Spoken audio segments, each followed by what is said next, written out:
Welcome to Tower Talk Business Radio, where we bring you conversations with the top business minds on Long Island and around the nation every week. Featuring expert consultants and small business owners who have found success but are also willing to share their top tips, failures, and give gritty, matter-of-fact advice based on their firsthand experience. Now, let's get down to business on Tower Talk Business Radio on the voice of Nassau Community College, 90.3 WHPC. Hello and welcome to Tower Talk Business Radio, powered by the Nassau Community College Foundation. My name is Ray Schwetz, AVP of Business Banking at Giovia Financial Credit Union, along with Donyshia Boston-Hill, CEO, keeper of the brand, marketing and digital agency. We're focused on being the premier resource for business and entrepreneurship. We bring you weekly business advice, tips, tools, and services that help you grow your business. Plus, we interview the top business leaders in the industry. And I'm very excited today because I'm a huge fan of what we're going to talk about. So helping provide us with empowerment today is a passionate leader in the nonprofit field and a card-carrying member of the 501st Legion. That's right, we're talking Star Wars for charity. So this is Chris Feehan. He's the commanding officer of the New York's Empire City Garrison. Welcome to the show today, Chris. Thanks for having me, Ray. Oh, I'm so excited. It's so cool. We met a little while ago through an amazing event that CP Nassau is putting on in partnership with the Empire City Garrison. Obviously, you're a huge Star Wars fan, but tell us about your journey of how you made it from being a fan to now being in the 501st Legion doing what you do. Well, ever since the age of about 13, I've been going to Star Trek conventions and sci-fi conventions, and I was a huge supporter of Battlestar Galactica. I used to run the fan club for Battlestar Galactica, and at those conventions, I started seeing these movie-accurate stormtroopers starting appearing like in the early 2000s, around the time that the 501st Legion was first getting going in the New York area. And I actually followed one of them back to the changing room, which you're not supposed to do, so please don't do that. But I followed him back to the changing room, and I said, listen, I got to ask you, where do you get these incredible costumes? And what is this group about? And the person, Ruby, was very, very generous to take the time to tell me about the group, that they do this for charity. They do charitable events. They volunteer their time for different charitable organizations, and they build the costumes themselves. And I just wanted to know more. And he gave me his contact information. He was very helpful in getting me started with the 501st Legion. And that started about a 2 or 3 year journey with me finding the costume parts, putting the costume together, getting approved with the 501st Legion. I've been doing it for the past 14 years, and it's one of the best decisions I ever made in my life, committing time and energy into that organization. And just for someone who doesn't know, what is the 500? Like, I know what it is. Oh, you know what it is, absolutely. But what is the 501st Legion? Well, it's an international organization of about 15,000 people that started about 25 years ago. We're actually celebrating our 25th anniversary this year. That is a group of costumers who try to do movie-accurate bad guy costumes and then use them for good in the community. Use them for hospital visits, charity walks, community events, trying to give back something, being able to live vicariously through the eyes of the adults and the children that we see at these events. So it's an incredible organization that's not only about doing good in the community, but also helping each other, helping each of the other costumers get to that movie-accurate level. We like to say that we're troopers helping troopers. We're costumers that try to help each other get to that movie-accurate level and then use them for a good purpose in society. Wow, that's so cool, because I think I met some of your costumers at the museum a few years ago at the chocolate show. Yeah, we do the Cradle of Aviation quite often. We do the chocolate show. We do the Festival of Trees for CP Nassau. We do multiple events at the Cradle of Aviation, and that's just one of the many, many community organizations that we support. And I think I contacted you for an event a few years ago myself. So it's such a pleasure to meet you. So the costumes, you mentioned following the guy to the changing room. So I kind of did the same thing, and I didn't know you weren't supposed to do that. But I did talk to somebody about it, and it was, to me, the whole process was fast. Yeah, Donyshia could picture me going like, oh my God, that's Boba Fett. I'm following him. I'm following him into the changing room. Yeah. And but I asked him. I said, "Where do you get these costumes? How are they made, and all that?" And so it was pretty fascinating. Can you talk a little bit about that? Absolutely. And usually at conventions we have tables where we discuss this, and we have forums online that people can join and find out more about it. Basically, we have standards. We have different costumes that are acceptable within the 501st Legion. People can check out 501st.com and look at what we call our costume reference library. It's all the costumes that are approvable within the 501st Legion. And once you decide on a costume, you can try to shoot for that costume, try to put together the parts and acquire the parts necessary. And what the 501st gives you is some guidance as to what makers make movie-accurate parts, different resources that you can try to use to make the parts yourself. And if you don't have the knowledge or experience or wherewithal to actually build it yourself, there's resources within the club, people who might build this piece or that piece or give assistance for you to get your costume built. Again, Troopers Helping Troopers, we're always there to help people reach that movie-level accurate costume so they can use it for a good purpose. Wow, that's amazing, right? Now, I'm sure there are lots of stories about events that you've done and how you've impacted an organization or someone, an individual in particular. Can you share with us some of these stories? Absolutely. We get asked to do all types of different events, from charity walks to visiting libraries and encouraging kids to read. But the most important thing that we do, that we try to strive to do as often as possible, is hospital visits. We partner with Cohen's, Stony Brook Hospital, and St. Mary's in the city, and we regularly visit children's hospitals, just trying to put a little smile on their face when they're going through a rough time. And I can't describe to you the reaction that our guys have and the kids have when we go to visit them. Just to give them that little bit of attention, just to see a smile on their face when they're going through a rough time, it means the world to us. And we strive to do those as often as possible, and we'll drop everything to do hospital visits and things of that nature. Yeah, my daughter. So my introduction to the 501st was my daughter and I had read about a library appearance, and they were collecting donations, and we went and made. I think they were collecting food canned food donations, and we dropped off some food, and we walked in, and my daughter immediately, she was 5, and it was so funny that she identified immediately with Darth Vader. So she was following him around using the Force, and it was such an incredible feeling because you are bringing to life characters that people identify with. And I think it's very interesting that it's the bad guys that the people really identify with. Absolutely. Any theories on that? Yeah, our tagline is "Bad Guys Doing Good." And it's really, there's that initial fear that the kids get over. And once they realize you're not going to hurt them and you're not there to intimidate them, they're like, wow, but they're like right out of the movie and they want to take pictures with you. And we really live vicariously through that. I mean, we're huge Star Wars fans ourselves.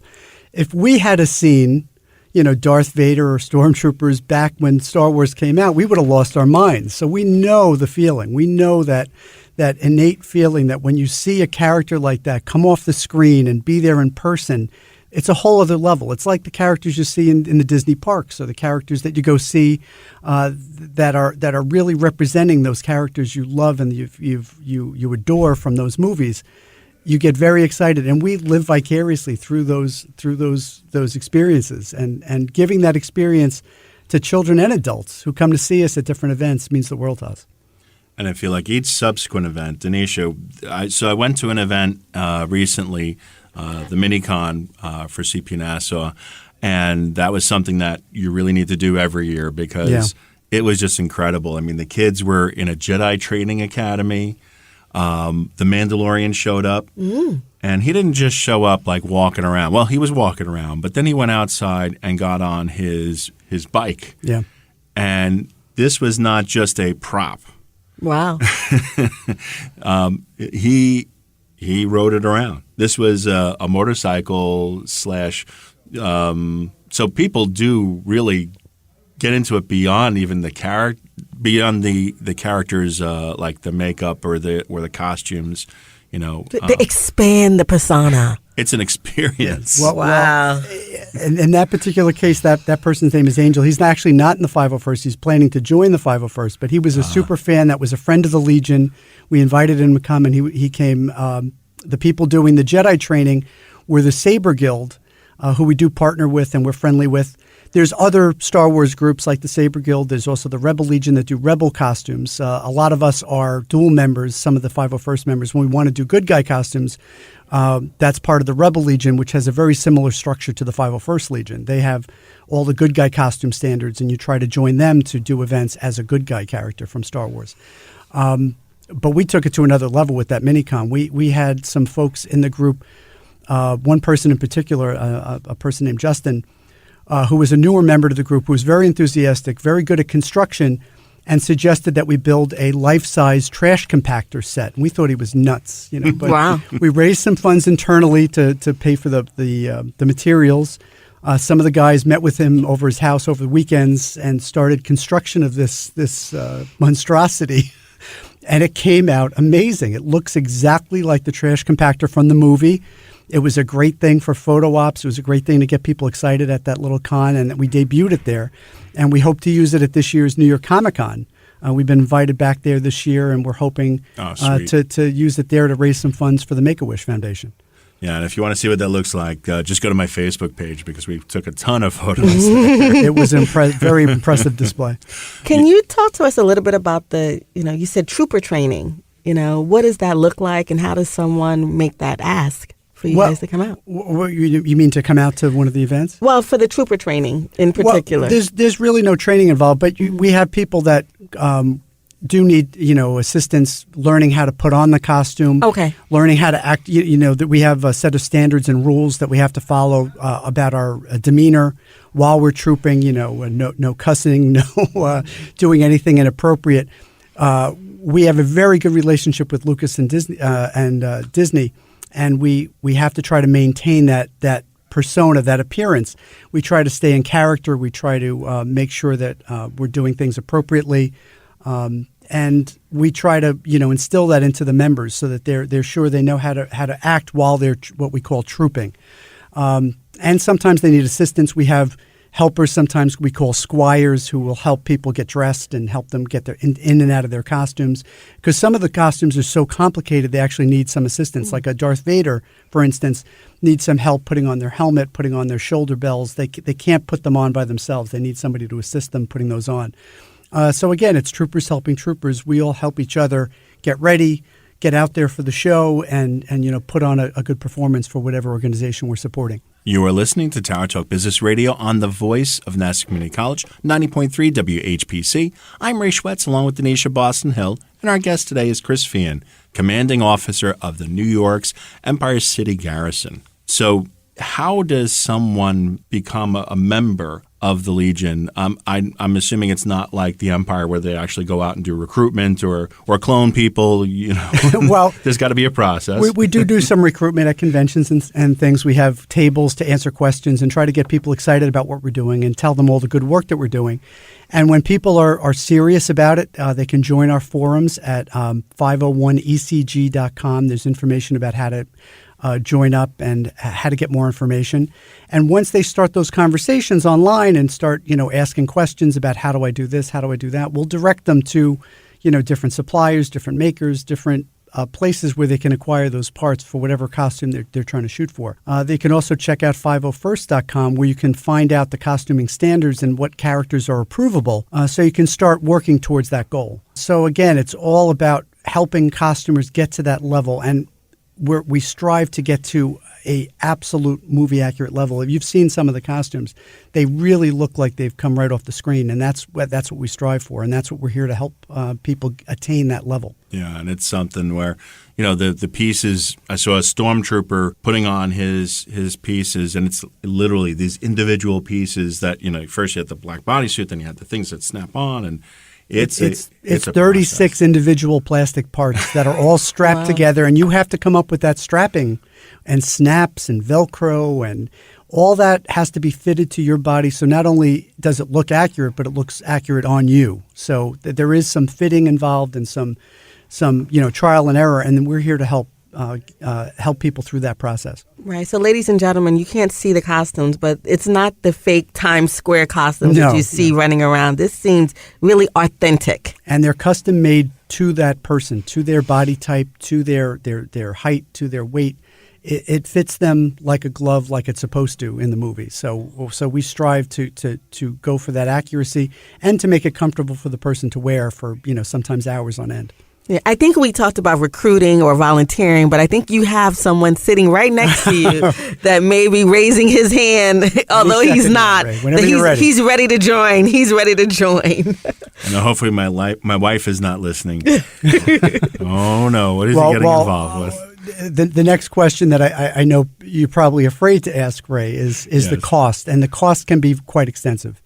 The costumes can range anywhere from $500 to $5,000, depending on the costume you go for. Something like a stormtrooper that's a little more common, the parts are more readily available, you can do for about $1,000. Something like Darth Vader, there's a lot of custom parts, there's a lot of leather, there's a lot of soft parts that need to be customized to a particular person's body type. Those costumes can range to the $3,000 to $3,500 level, and something like a Boba Fett or a Mandalorian, we're talking, could go into the $3,000 to $5,000 because of the custom parts, and especially for the Mandalorian when it's something newer. There's not as many people making the parts. There's not as many people that have kind of figured out the costume or a cheaper way to do it. So a lot of the stuff is very custom and very hard to come by. So in addition to the squires, how does someone else help or, move up the ladder in the organization? Well, that's a great way to start. I mean, we always like to have volunteers who help at the table, help us during our fundraisers. Sometimes we have raffles, and we do something called Blast a Trooper, where we let kids and adults shoot us with Nerf darts, all to raise money for a good cause. We always need helpers, so you can check out our website, and if you'd like to just come by and just help, be a photographer, be a squire, be somebody helping at a table. We're always looking for help. And it's a great way to find out and actually interact with the folks and talk about, building your costume. So you can talk to them face to face and meet up at a convention and start talking about, how do I get started if you're not as comfortable speaking online. And having that one-to-one contact, that face-to-face contact, is sometimes very helpful in getting people started in the group. Now, someone like Ray, who's ready to just surpass Squire level, if he wanted to just buy a, Darth Vader or Trooper costume to begin, can he then add on pieces as he goes? Or does it have to be a certain level of acceptance for you to say, okay, you're ready to go out in the public? It's got to be movie accurate right out of the get-go. Okay. And we will help you get to that level, but you can't do like a half costume or not have everything approvable. Everything has to be what we call approvable so that you can troop in it and look the best that you can look when you go out and actually troop. I can't do the Wish.com version. No, you can't. And has Lucas ever come out to take a look at it?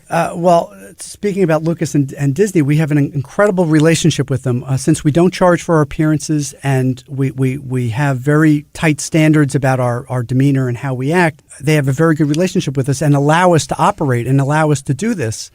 Because of all the good work we do in the community. We were very nervous when Disney was taking over that, they might shut this whole thing down. But they've been very amenable and continued that same relationship. And to such an extent that over the past 14 years, they've asked us to do all types of promotional events, Good Morning America, television shows. I personally have been on a number of television shows as a stormtrooper at the request of Lucasfilm and Disney. As a matter of fact, last year that we were invited to the Thanksgiving Day Parade, we marched in the Thanksgiving Day Parade to promote Disney products. And right before the pandemic, unbelievably, I was invited to go to Amman, Jordan. And myself and 4 of the troopers from New York and 5 troopers from Florida were invited to go to Amman, Jordan to the premiere of Rise of Skywalker, because in that area of the world, they were trying to promote Star Wars and trying to get this out and try to improve their movie presence, because the Royal Film Commission in Jordan had set up the filming in the Wadi Rum Desert for those scenes in the desert in Rise of Skywalker. Wow. So they wanted to try to promote that. So they said, would anybody be willing to come over to Amman, Jordan for an all-expense-paid trip? So I got this email, and I'm like, this has to be a scam. This sounds like, I'm a send us your money. Emissary from so-and-so. And I'm like, an all-expense paid trip to Amman, Jordan? I'm like, what the heck is this? I check with our contacts at Lucasfilm, and they're like, no, this is legit. If you guys have some folks who are willing to go. They want 10 troopers over in Amman, Jordan to do this. I told my wife, she thought it was absolutely insane. But after we talked about it and after we looked it over and we knew it was legitimate, she's like, you have to do this, Chris. You have to do this. You're such a Star Wars nerd. You have to go see where they filmed the movie. So they flew us over there. They had us do a children's hospital there, the King Hussein Children's Hospital, which was unbelievable to be able to do that in a foreign country and do what we do here and bring that joy to those kids in that hospital was incredible. They took us to a mall, and then they took us to the premiere where we got to meet the Prince of Jordan, and we're hanging out with all the big celebrities and stuff from that area of the world coming to see the premiere. And then we got to see the movie. And then they dropped the bomb on us that, oh, by the way, the next day we're taking you out to the middle of the desert, the Wadi Rum Jordan Desert, and we want to do a photo shoot with you guys in your costumes in the spot where they filmed the movie. And we're like, this can't be real. This is like, over the top, like a nerd's dream. So they drove us out in the desert for 4 hours and did a photo shoot for 2 or 3 hours in the middle of the desert, and then took us to all the other filming locations where they were filming Dune, where they were filming some other things they shot in the desert, where they filmed Lawrence of Arabia. Wow. And we were just blown away. It was the experience of a lifetime. And if you had have asked me, would you think being part of this group you'd ever have an experience like that, you'd be like, no, this is just nuts. But it's been one crazy experience like that after another, being part of this group. Yeah, so I think the $1,500 invested in the Stormtroopers costume is a good investment. Yeah, it's totally worth the trip to Jordan. Worth it. well, as you get in the group, you don't stop with the Stormtrooper. I have about 9 costumes at this point. Every year or two, I get an itch, and I'm like, oh, I'd like to do that. I'd like to do that. And now I have a biker scout, an emperor, a TIE fighter pilot. Once you get in the group and you see other people's costumes and you have those resources at your disposal to be able to put a costume like that together, the temptation is always there to keep expanding your costume library. You are listening to Tower Talk Business Radio. Our guest today is Chris Feehan, commanding officer of the New York's Empire City Garrison. My name is Donyshia Boston-Hill, along with Ray Schwetz on the voice of Nassau Community College, 90.3 WHPC. So, Chris, some of the events you've talked about, it's going to be hard to top all that. Are there things that are kind of coming up that are going on with the 501st Legion that we should look out for? Or annual events or things that are going on, because certainly I'm sure I know I want to be more of a part of just seeing the things or experiencing them, and so tell us what's going on, what's next. Well, absolutely. In the fall, we're doing a number of events for the Halloween time. We do a bunch of libraries. You can check out our website 501ecg.com for our calendar. We're going to be at a number of libraries. We're going to be at a number of charity walks. We're actually doing something for CP Nassau, their Great Pumpkin Dunkin', right in the beginning of October, and their 5K run at Eisenhower Park. And also New York Comic Con, one of the biggest conventions in the country. We're going to be there in the basement area that they call the kids area. We're going to be doing our Blaster Trooper. We're going to have our trash compactor set there. We're going to have possibly another Tatooine set there. And have a huge raffle, all to benefit the Make-A-Wish Foundation. So that's something that we do every year. Last year, I'm proud to say that we raised over $5,000. We're hoping to even break that this year now that COVID has passed, and we're hoping to have even more people there. We're hoping to raise a significant amount of money for the organization. Well, I think a lot of people are looking to get out more and do more. I know Comic-Con last year was a little more crowded than previous years, so people are looking to do it and to support an organization like yours. And it's just so much fun to do. And now there's just so many new characters that are coming out. Now, how does that work? Is it that when a new character comes out, like there's some new bounty hunters, there's some new shows that Disney's putting out. So as a new character comes out, is it that a member of the 501st Legion says, I'd like to do this character, can we get it approved? Or does something come from upwards, trickling down to you to say these characters are available? Actually, exactly what you said in the beginning there. It's somebody in the 501st and, or a team of people investigate the costume, do the research on the costume, try to find out every part they can. Sometimes they'll even contact Lucasfilm and try to find out from some of the costume designers, who many of them are part of the 501st or very friendly with the 501st. They sometimes will share some of their secrets or some of their inside info as to how some of those costumes are built. And then they start that process. They start the research. They start building it. They start figuring out, what parts are what. And we have detachments within the 501st that specialize in a particular costume. Like we have one called the White Armor Detachment. That's all about stormtroopers. And they specifically research all different types of stormtroopers. You might have seen in The Mandalorian, there was some new stormtroopers introduced. There was an Inferno stormtrooper that was one that had like a flamethrower. It took about 9 months for them to do the research, do all the the checking to find out what parts were required to get that as an approved stormtrooper. And now that's an approved character that you can do. Sometimes it can take 6 months. Sometimes it takes longer. The Mandalorian took about a year for them to get all the parts, all the stuff, all the specifications needed to do the Mandalorian. And that it's a process. But when they get that done, they have all the details, all the parts you're going to need, all the reference photos that you could use to make that costume a reality, and the resources to help you get to that level and get that movie accurate costume. So it is a process, and it can take some time, and sometimes it can be frustrating when somebody's all hot to do that costume. But we want to make sure that our standards are in place before we approve a costume that can go out in the public. And has Disney or Lucasfilms ever said, hey, you know what, here's the blueprint to some of the costumes to help you along the way? Or is that just a wish? That's just a wish, but a lot of times we do get some help. As a matter of fact, one other promotional event that we did, we had done The View with Whoopi Goldberg, and they actually had us come to the studio and had one of our members dress up in a movie-used stormtrooper costume from the new movie because it was the red stormtrooper. Oh, wow. None of us in the group had made that costume yet, but they wanted to promote this new stormtrooper type that they had. So they brought the costume from California, shipped it here, had one of the 501st guys, because they knew the 501st guy would fit the costume, know how to act in it, would be comfortable in it for 2 or 3 hours while they were filming the episode. Right. And it was just an incredible experience for him. I was so happy for him that he got to do that experience. So they do tap us for that. And they did share the costume with us, but they wouldn't allow us to take pictures. They wouldn't allow us to really investigate it too much. But it was a great experience to get to do that and to have their trust to be able to do that. I'm sure the member, his brain was going crazy. His brain basically exploded. It was incredible to have that experience, to get to use a movie-worn, movie-used costume. He's probably trying to figure out every single geometric shape. And again, I don't know if it's a karma thing or what it is, but when you do good things in this world, good things come to you. And I think all the good that we do in the 501st Legion is recognized, and good things come to us because of all the good that we do in the community. Yeah, I think that is definitely the case. And I think that's a good point for us to close on. What's the best way, Chris, for you to be contacted and for the 501st to be contacted? Absolutely. To get started with the 501st in general or find out more about the organization, you can check out 501st.com. And if you'd like to find out more about the Empire City Garrison and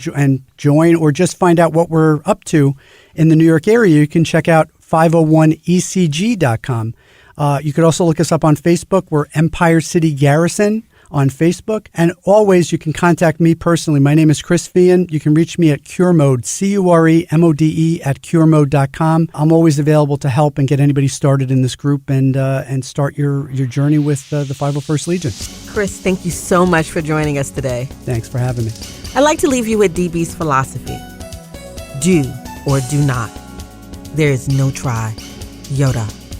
I want to thank you for being with us. My name is Ray Schwetz, along with Donyshia Boston-Hill, your co-host and producers. This is an NCC Foundation production. Visit nccradio.org for more information.